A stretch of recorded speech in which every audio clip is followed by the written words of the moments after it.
तो गाइज आज 17th class है मेंस्ट्रुएशन की, घन और घनाभ चल रहा है हमारे क्लासेस में कंटिन्यू। तो पिछली क्लास में मैंने आपको बताया था कि कैसे हम विकर्ण की लंबाई ज्ञात करते हैं और सतह के क्षेत्रफल दिए हों तो कैसे वॉल्यूम फाइंड करते हैं, और अगर विकर्ण भी दिए हों अलग अलग एडजेसेंट साइड्स के तो उस केस में वॉल्यूम कैसे फाइंड करते हैं, ये मैंने पिछली क्लास में बता दिया था। जिन्होंने नहीं देखा वो पिछली क्लास में देख सकते हैं 16th क्लास में। और आज हम फिर कुछ नए क्वेश्चन देखेंगे, अच्छे क्वेश्चन देखेंगे, उसके बाद हम क्यूब को फिनिश करेंगे। चलो तो देखते हैं पहला क्वेश्चन क्या है। एक बॉक्स की लंबाई, चौड़ाई और ऊंचाई तीनों का योग 14 सेंटीमीटर है। इसकी सतह का क्षेत्रफल 96 सेंटीमीटर स्क्वायर है। बॉक्स के अंदर रखी जाने वाली अधिकतम छड़ की लंबाई क्या होगी। काफ़ी अच्छा क्वेश्चन है और एग्ज़ाम में पूछा गया है। तो यहाँ पर जो दिया है आपको तीनों लंबाई, चौड़ाई और ऊंचाई तीनों का योग, मतलब L plus B plus H बराबर 14 सेंटीमीटर, ये तो दिया है आपको। दूसरा केस क्या है, इसकी सतह का क्षेत्रफल मतलब TS से दे दिया है कितना, 96 सेंटीमीटर स्क्वायर। TS से क्या होता है, TS का फार्मूला क्या होता है, 2 × LB plus BH plus HL बराबर 96, ये दे दिया है। ठीक है, तो एक केस तो ये है, एक केस तो ये है, दूसरा केस ये है। अब देखें आपको पूछा क्या जा रहा है, अधिकतम छड़ की लंबाई क्या होगी, मतलब विकर्ण पूछा जा रहा है, D डायगोनल आपको पूछा जा रहा है विकर्ण, क्योंकि मैक्सिमम लंबाई वही होता है, विकर्ण ही होता है। तो ये इसका फॉर्मूला क्या होता है, L square plus B square plus H square. इसके लिए आप इस क्वेश्चन में देखिए आपको L B H पता होंगे तभी आप इसको सॉल्व कर पाएंगे, और बाकी आपकी क्या टेक्निक है वो आप स्मार्ट मेथड क्या यूज़ करते हैं वो भी आपको देखना है। तो यहाँ पे हम स्मार्ट मेथड यूज़ करेंगे, बिना L B H निकाले इस विकर्ण को फाइंड करेंगे। कैसे फाइंड करेंगे, तो देखें यहाँ पर L plus B plus H का होल स्क्वायर का फार्मूला अगर हम देखें तो होता है L square plus B square plus H square plus 2LB plus BH plus HL, ये होता है। अगर हम इससे यहाँ से पक्षांतर करें तो इसकी वैल्यू क्या हो जाएगी, इसका फार्मूला क्या निकल के आएगा, इसकी जगह क्या लिख सकते हैं, L plus B plus H का square minus 2LB plus BH plus HL, ये लिख सकते हैं आप। ठीक है, तो यही चीज़ हम यहाँ पर पुट करेंगे और वैल्यू फाइंड करेंगे। तो रख देंगे यहाँ, देखें L plus B plus H का square minus 2LB plus BH plus HL, ये रख दिया हमने। अब देखिए यहाँ पर 14 का स्क्वायर करना है और यहाँ 96 ऑलरेडी है इसके बराबर, तो 96 लिख लेंगे डायरेक्ट। ये 14 यहाँ में 196 होता है, माइनस 100 आ जाएगा और ये 10 सेंटीमीटर आ जाएगी इसकी। तो विकर्ण क्या होगा, 10 सेंटीमीटर, यही आपका आंसर हो जाएगा। काफ़ी इजी क्वेश्चन था, लेकिन आपको एग्ज़ाम में पूछा जाएगा तो LBH फाइंड करने के चक्कर में ना पड़े, सीधा ये फार्मूला यूज करें। आपको ये फार्मूला याद होना चाहिए, नहीं याद है तो आपको प्रॉब्लम हो सकती है। ठीक है, तो यहाँ पर देखें आपका होमवर्क क्या रहेगा वो मैं बता देता हूँ। ये इसको 15 कर लें, ठीक है, इसको 15 कर लें और इसको 125 कर लें और इसको फाइंड करें। ठीक है, अब आपको आंसर वो फाइंड करना है। तो अब आइए नेक्स्ट क्वेश्चन देखते हैं। 2 नंबर क्वेश्चन देखिए, इसमें क्या है, एक घनाकार बॉक्स की लंबाई, चौड़ाई तथा ऊंचाई 7:5:3 के अनुपात में है।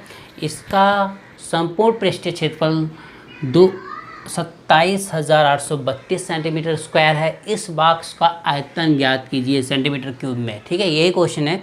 देखिए काफ़ी अच्छा क्वेश्चन है इसमें, और ये क्या है आपका TS से दे रखा है, इसमें TS से दे रखा है 27,832। तो और आपका जो लंबाई, चौड़ाई तथा ऊंचाई दे रखा है, तो ये एक 7x है, एक 5x हो जाएगा, एक 3x हो जाएगा। तो TS का जो फार्मूला है उसमें रख के x की वैल्यू फाइंड करके आपको LBH निकाल के वॉल्यूम फाइंड कर सकते हैं। थोड़ा लेंदी प्रोसेस हो जाएगा, लंबा प्रोसेस हो जाएगा। आपको तो एग्ज़ाम देना है, कंपटीशन में बैठना है, तो आपको थोड़ा स्मार्ट मेथड यूज़ करना होगा। तो उसके लिए आप क्या कर सकते हैं, बाई ऑप्शन जाएँ। बाई ऑप्शन देखें, यहाँ पे वॉल्यूम का जो फार्मूला होता है वो आप पहले ध्यान दें। क्या होता है, L into B into H. इसका मतलब क्या है कि जो वॉल्यूम आएगा वो इन तीनों में रेशियो में से किसी भी अंक से डिवाइड होना चाहिए। तो यहाँ पे देखिए, अब 7 है, 5 है, 3 है, तो हम उल्टा देखें, पहले 5 तो देख लेते हैं। 5 में, क्योंकि यहाँ पे सब में 0 दिख रहा है मुझे, तो मतलब 5 से सारे डिवाइड हो जाएंगे। कोई भी मतलब ऐसा नहीं है कि जो बचेगा सारा डिवाइड हो जाएगा, तो 5 की कोई मतलब नहीं है। अब 3 पे जाते हैं। 3 में देखेंगे कि 3 से कौन सा डिवाइड हो सकता है, तो उसके लिए आप क्या, वो एक मेथड होता है जो डिवाइड वाला, वो आप यूज कर सकते हैं। इसमें देखें कैसे 3 से ये डिवाइड होगा संख्या की नहीं संख्या, तो इसके लिए क्या करें, सारी संख्याओं को जोड़ें। 2 8 10 1 11 2 13, 13 आ रहा है कि 3 से डिवाइड नहीं होता है, इसलिए ये भी नहीं होगा, ये ऑप्शन गया। अब 2 8 10 1 11 2 13, इसमें भी 13 आ रहा है, तो ये भी नहीं होगा, ये भी गया।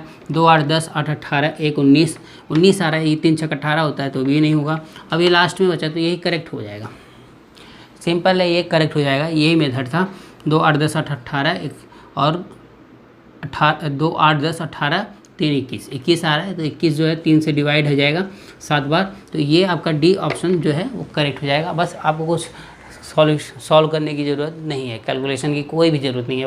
बाकी अगर कैलकुलेशन करना चाहते हैं तो आपको यहाँ पे वो फार्मूला लगाना पड़ेगा, 7x into 5x plus 3x into 5x plus 3x into 7x। ठीक है, इस तरह से निकाल के इसके बराबर करके आपको x की वैल्यू फाइंड करनी होगी। x की वैल्यू फाइंड करने के बाद आपका ये निकालें, L B H तीनों निकाल के इसमें रख के तो आंसर फाइंड कर सकते हैं। तो ये आपका था जो मैंने आपको इजीली बता दिया है। ठीक है, तो इसे आपको कैसे सॉल्व करना था ये आपको बता दिया मैंने। आइए नेक्स्ट क्वेश्चन देखते हैं। तीसरा क्वेश्चन देखिए, इसमें बोर्ड पे दिया हुआ है, घनाभ के आकार वाले स्टोर की लंबाई चौड़ाई का अनुपात 2:1 है, इसकी ऊंचाई 3.5 मीटर है। यदि चारों दीवारों का क्षेत्रफल 210 मीटर स्क्वायर है तो इसका आयतन क्या होगा। काफ़ी इजी क्वेश्चन है, काफ़ी इंपॉर्टेंट है। अनुपात दे रखा है लंबाई और चौड़ाई का, जैसा कि मैंने ऑलरेडी बता रखा है। जब भी अनुपात दिया हो तो वो आप इस तरह से मान सकते हैं, जैसे L बराबर क्या हो जाएगा, 2x हो जाएगा, और चौड़ाई जो B है वो क्या हो जाएगी, वो x हो जाएगी। आपको ऊंचाई h दे रखा है 3.5 मीटर, तो वो 3.5 मीटर हो जाएगा। और आप फार्मूला, जैसा कि मैंने पिछले क्लास में बताया था, चारों दीवारों के क्षेत्रफल का फार्मूला, जिन्होंने नहीं देखा हो आप देख सकते हैं पिछले क्लास में। हमारा लिंक आपको लास्ट में भी मिल जाएगा और ऊपर आई बटन में भी मिल जाएगा। तो यहाँ पे देखें, चारों दीवारों के क्षेत्रफल का फार्मूला होता है 2 into L plus B into H। ठीक है, तो यहाँ 2 लिखें और यहाँ पे क्या है, 2x into x into H 3.5 है, वो लिख दें। और यहाँ 210 इसकी वैल्यू दे रखी है ऑलरेडी आपके क्वेश्चन में, यहाँ पे देखें तो ये 210 मैंने यहाँ पे रख दिया है। और यहाँ पे फिर ये अगर हम इसको काटेंगे तो ये 105 आ जाएगा। और यहाँ देखिए, सॉरी यहाँ मैंने गुणा लिख दिया, ये प्लस रहेगा, 3x है। ठीक है, 3x इंटू 3.5, अगर इसको मल्टीप्लाई कराएंगे तो आपका आएगा 10.5। ठीक है, 10.5x आएगा, तो x बराबर क्या आ गया, 10 आ गया है। जो x की वैल्यू आ गई वो 10 आ गई। तो वॉल्यूम फाइंड करना है, तो वॉल्यूम का आपको फार्मूला पता ही है, v बराबर क्या होता है, LBH। तो L क्या हो जाएगा आपका, यहाँ से आप निकालेंगे तो ये 10 की वैल्यू रखेंगे तो 20 हो जाएगा, यहाँ पर ये 10 हो जाएगा। तो ये वैल्यू सारी यहाँ पर रख दें तो देखें क्या आता है। तो आया क्या आपको, देखिए 3.5 दूनी 7 होता है, और डबल 0 लगा देंगे, 700 मीटर क्यूब आएगा। ठीक है, ये आपका आंसर हो जाएगा बी ऑप्शन आपका करेक्ट है। ठीक है, तो ये क्वेश्चन था आपको सॉल्व करना है इसको। और अभी मैं आपको इसमें होमवर्क दे दूं तो आप कैसे सॉल्व करेंगे वो देख लीजिए। इसमें ये आपको 7 कर देते हैं और यहाँ 420 कर देते हैं, 420। अब आपको ये जो है होमवर्क करके हमें कमेंट करके बताना है। ठीक है, तो आइए नेक्स्ट। इस क्वेश्चन में देखें क्या क्वेश्चन है। एक बॉक्स घनाभ की आकृति का है जिसकी सबसे छोटी भुजा 20 सेंटीमीटर तथा सबसे बड़ी भुजा 40 सेंटीमीटर है। इसमें कौन सा विकल्प इसका आयतन होगा। ये पूछा है। देखिए यहाँ पे दो भुजाएं दी हैं, दो भुजाओं की वैल्यू दे रखी है और उसके बाद तीसरे का एक्सपेक्ट कर रहा है कि आप गेस करो कि ये तीसरे इसका आयतन क्या होगा। ठीक है, आपको गेस करना है। तो देखिए जनरली पहले इसको सॉल्व करने से पहले मैं आपको कुछ आपको रिलेशन बताता हूँ LBH के बीच में क्या होता है, LBH के बीच में रिलेशन। तो देखिए कोई भी जो घनाभ है उसमें 3 भुजाएं होती हैं। ठीक है, सिंपली आप सब जानते हैं 3 भुजाएं होती हैं। ठीक है, ये होती है आपकी चौड़ाई, ये हो गई लंबाई और ये आपकी हो गई ऊंचाई। ठीक है, ये अब आप ये कह सकते हैं कि जो लंबाई है वो चौड़ाई से बड़ा होता है। ये आप रेक्टेंगल में ही पढ़ चुके हैं। लेकिन जब बीच में एंट्री आती है हाइट की, तो हाइट जो है हमेशा बी से मतलब चौड़ाई से बड़ा होगा और लंबाई से छोटा भी हो सकता है और बराबर भी हो सकता है। तो ये कंडीशन है। तो इसका मतलब यही है सिंपली कि जो लंबाई हो सबसे बड़ी होती है किसी भी घनाभ में, बड़ी होती है किससे एच से बड़ी होती है। एच किससे बड़ा होता है, बी से बड़ा होता है। ठीक है, ये बराबर भी हो सकता है, ये जो यल है ये एच के बराबर भी हो सकता है और एच जो है बी के भी बराबर हो सकता है। ठीक है, तो ये आपको कंडीशन पता होनी चाहिए कि जो घनाभ का डिज़ाइन है वो इसी तरह से होता है, इन्हीं के बेस पे होता है। तो ठीक है, इस क्वेश्चन में देखें आप, सबसे छोटी भुजा 20 सेंटीमीटर है तो उसको हम कह सकते हैं ये 20 होगी। ठीक है, एच का नहीं पता है क्योंकि सबसे बड़ी और छोटी भुजा, तो सबसे बड़ी तो यही यल होती है और सबसे छोटी बी होती है, तो ये हमें पता है। तो ये 40 यहाँ पर हो गया। अब देखिए एच जो है 20 भी हो सकता है और 40 भी हो सकता है, ये मान के चल सकते हैं आप। अगर एच की वैल्यू हम क्या कहें तो एच की जो वैल्यू है वो 40 के बराबर है और 20 के भी बराबर होगी। तो हम जो वॉल्यूम का फार्मूला होता है उसमें ये 20 और 40 तो फिक्स हो गए LBH वाले फार्मूले से, 20 40 और यहाँ पे एच की वैल्यू हम अब इसमें से उठा के रखेंगे उधर। तो रख के देखते हैं क्या आता है। तो यहाँ अगर हम पहले 40 लेते हैं तो क्या आता है, देखिए 4 चौक 16 दूनी 32, तो 32,000 आया। ठीक है, 32,000 आया। और अब इसमें 20 रख के देखते हैं तो 20 रखने के बाद क्या होगा, ये तो 4 दूनी 8, 800 हो गया, 8 दूनी 16, ये 16,000 आया। तो जो वैल्यू है वो देखें आप क्या हो सकती है, क्या फाइंड कर सकते हैं आप। जो वैल्यू है आपकी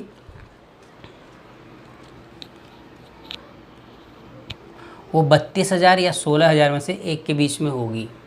आ गई एक 16,000 आ गई, मतलब अब एच की वैल्यू हमने एक बार 20 ले ली, एक बार एच की वैल्यू 40 ले गई। मतलब 20 और 40 के बीच में कोई भी वैल्यू ले सकते हैं, 20 भी ले सकते हैं, 40 भी ले सकते हैं। तो 20 और 40 का इजी गुणा था तो इसलिए मैंने ले लिया 20 और 40। अब देखिए यहाँ 32,000 आ गया, यहाँ 16,000 आ गया। अब ऑप्शन में देखेंगे तो देखिए 16,000 से 32,000 के बीच में ही जो वैल्यू होगी वो वॉल्यूम की होगी। अब इसमें देखिए ऑप्शन में ये ऑप्शन नहीं होगा क्योंकि 12,000 है, 16,000 से कम है। 18,000 देखिए, 18,000 16,000 32,000 के बीच में है और देखिए कोई ऑप्शन नहीं है, तो ये भी गलत है, ये भी गलत हो जाएगा। ये आपका बी ऑप्शन जो है वो करेक्ट हो जाएगा। तो इस तरह से आपको ये फाइंड करना था बाय माइंड आपके। ठीक है, तो आई होप आपको अच्छा लगा होगा ये क्वेश्चन। आइए नेक्स्ट क्वेश्चन देखते हैं। क्लास का लास्ट क्वेश्चन देखिए, एक आयताकार ब्लॉक को बराबर घनों की सटीक संख्या में काट दिया जाता है जिसकी लंबाई 20 मीटर, चौड़ाई 15 मीटर तथा ऊंचाई 10 मीटर है। घनों की कम से कम संख्या कितनी होगी, यही क्वेश्चन है। तो इसमें देखिए आपका एक ब्लॉक है, उसको क्या किया जाता है, छोटे छोटे टुकड़ों में काट दिया जाता है। और जो बड़ा ब्लॉक है उसका जो लंबाई है 20 मीटर है, चौड़ाई 15 मीटर है और ऊंचाई 10 मीटर है। तो ये एल बराबर क्या दिया है 20 मीटर, बी बराबर क्या दिया है 15 मीटर और एच बराबर 10 मीटर, इस तरह से दिया हुआ है। तो इस केस में आप क्या करेंगे, घनों की कम से कम संख्या पूछा है। तो देखिए कम से कम संख्या निकालने के लिए मतलब आपको सर्टेनिटी नहीं है, तो 20 और 15 से जो बनेगा, जो भी इसका वॉल्यूम आएगा वही वॉल्यूम एक छोटे छोटे घनों को मिलाकर बनेगा। तो छोटे घन का अगर हमें भुजा पता हो तब तो हम निकालेंगे। तो चूंकि यहाँ कम से कम संख्या सटीक संख्या तो पूछ नहीं रहा है, फिर आपको एक्यूरेट बतानी है। तो कम से कम संख्या ज्ञात करने के लिए आपको क्या करना होगा, आप 20, 15 और 10 का SCF निकालें। ठीक है, SCF निकालें, 15 का अगर SCF निकालें तो वो आएगा 5। ठीक है, यहाँ भी 5 मिल जाएगा 5 × 4 करके, यहाँ भी 5 मिल जाएगा 5 × 3 करके, यहाँ भी 5 मिलेगा। देखिए 5 तीनों में कॉमन हो गया तो HCF 5 हो जाएगा। अब क्या होगा, इसका वॉल्यूम जो छोटे एक घन का, छोटे वाले घन का वॉल्यूम निकालेंगे, छोटे घन का V1 निकालते हैं, 5 का क्यूब करें 125 आ गया। अब उसका निकाल लें, बड़े घन का V निकालें तो 20 × 15 × 10 आ गया। ठीक है, अब क्या हमें संख्या फाइंड करते हो, संख्या कितनी हो जाएगी वो आप देख लें। 20 × 15 × 10/125 कर देंगे तो आपकी जो संख्या है वो निकल के आ जाएगी। ठीक है, तो इसको 5 × 25 लिख दीजिए, आसानी रहेगी सॉल्व करने में। 4 आ गया। ठीक है, 600 आ गया। 25 से डिवाइड करेंगे तो 25 दूनी 50, 25 चौका, हाँ ठीक है 24 आ जाएगा। ठीक है, ये 24 आ गया, 24 आ जाएगा इसको डिवाइड करने के बाद आपका। तो 24 जो है कम से कम घनों की संख्या होगी। तो ये क्वेश्चन था, स्पेशल टाइप का था कुछ। और इसमें अगर होमवर्क देने की बात करें तो हम यहाँ पे कर सकते हैं इसको 10। ठीक है, इसको कर दीजिए 1 मिनट 8 कर लीजिए, और इसको भी 8 रहने दीजिए। अब इसको आपको फाइंड करना है। ठीक है, अब आपको इसको सॉल्व करके बताना है कितने से कम घन की संख्या कितनी होगी। ठीक है, तो आज की क्लास में ये इतना था। और अगर आप वीडियो पहली बार देख रहे हैं, चैनल को पहली बार विजिट कर रहे हैं तो चैनल को सब्सक्राइब कर लें और बेल आइकन को प्रेस कर लें। मैं इंग्लिश की भी क्लास लेकर रहता हूँ और मैथ्स भी पढ़ाता रहता हूँ, और भी साइंस जल्दी ही स्टार्ट करूँगा। तो आप लोग कंटिन्यू हमारे साथ जुड़े रहें। और अलग अलग सब्जेक्ट में जो मैं बेसिक है, जो डीप है, जितना डीप जा सकते हैं उतना बताता हूँ। जितना नॉलेज है उससे उतना सारा कुछ बताने की कोशिश करता हूँ। तो आई होप आपको अच्छे से समझ में आ रहा होगा। और आप लोग अपना फीडबैक कमेंट करके बताएं हमें, जिससे मुझे पता चले कि मेरा पढ़ाने का तरीका ठीक है कि नहीं ठीक है, और आप कितना समझ पा रहे हैं और मैं आपको कितना समझा